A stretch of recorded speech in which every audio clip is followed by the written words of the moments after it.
People praised her work, yet no one questioned why her customers kept coming back in pain. Until one quiet customer decided to pay attention, and what she discovered shocked everyone.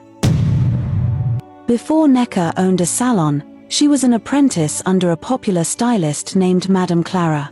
She worked there for 4 years, but she did not learn much because Madame Clara never trusted her with real customers. She allowed Necker to only sweep, wash hair, and run errands. Necker wanted to learn properly, but each time she tried to watch closely or practice, Madame Clara shouted, "You are not ready. If I allow you, you will spoil someone's hair." Meanwhile, other girls who started after her were already styling customers and making small money on weekends. They bought new clothes and phones. Necker could not. Her mother sold a cara by the roadside. Her younger brother was often sick and needed drugs.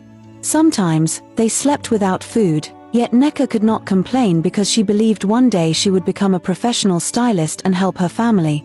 Then one rainy season, Madame Clara suddenly fell sick and closed the salon for 2 months. She did not pay any of the apprentices, and she told them to wait until she returned. Those 2 months were very hard for Necker. She stayed at home with no income, no hope, and no plan. She tried to help her mother at the Akara stall, but it did not bring enough money. One evening, she sat outside thinking about her life. Tears rolled down her cheeks quietly. She wondered if she had wasted her time. She wondered if Madame Clara ever planned to release her or certify her. A neighbor who knew her story advised her, "If you are waiting for Madame to settle you, you may wait tired. If you know you can do this work, start small. Nobody starts big." That night, Necker did not sleep well. She kept thinking. The next week, she used the small money she had saved over the years and rented a very small wooden shop along the street. She cleaned it, arranged one small mirror, a plastic chair, and a stool. She borrowed a dryer from someone and bought basic products. Nothing was perfect, but it was hers. She opened her salon with a small handwritten sign outside. Necker Hair Palace, neat and affordable. The road ahead was not easy, but she told herself, "I will do everything to make this work." She did not know that this promise would later push her into decisions she never planned to make.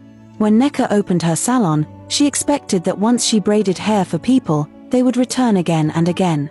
That was how she believed businesses grew. She arrived early every morning, cleaned the shop, dusted the mirror, and waited with hope. In her first week, a few people came. Some wanted cornrows, some wanted simple weaving, and some came to loosen their old braids. They were mostly neighbors and church members who wanted to support her new business.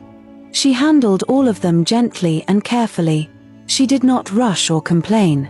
She braided with patience the same way she used to dream of when she was still an apprentice. When each customer stood in front of the mirror and saw how neat and straight their hair looked, they smiled with pride. One of them said, "Necker, you have soft hands. You are good. I will come back." Another one said, "This is very neat. Let me snap picture." Someone even promised to bring her sister on the weekend. Those words made Necker's heart feel warm. She believed she was finally walking into her future. But 3 weeks passed, and none of them returned. She waited every day, sometimes from morning until night. But no familiar customer walked in. At first she thought maybe they were busy, or planning to return when their hair got rough.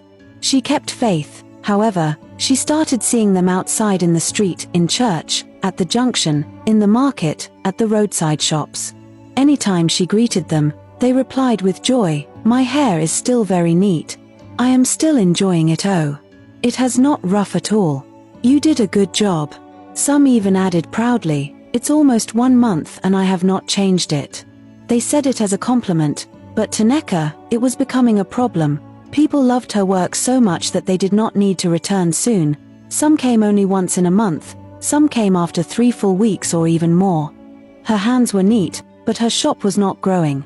Soon, reality started pressing her chest. Her shop rent was counting. She needed to buy products again. Transport and food money was increasing. Her mother needed support. Her brother was still sick often. She had no side income, no partner, no sponsor. She tried reducing her prices, but that only brought people who braided once and disappeared for several weeks. She tried offering free washing for returning customers, but nobody returned fast enough to enjoy it. One rainy evening, she sat alone in her salon, her head resting on the mirror table. She looked around the small space she built with her last savings. And fear entered her heart for the first time. She asked herself, can talent alone carry me? What if this shop closes like Madame Clara's? What if all my years of apprenticeship became useless? How will my family survive? That was when she remembered the sentence Auntie Rita once told her in the market, months ago when she cried about her life: repeat customers are the secret to survival.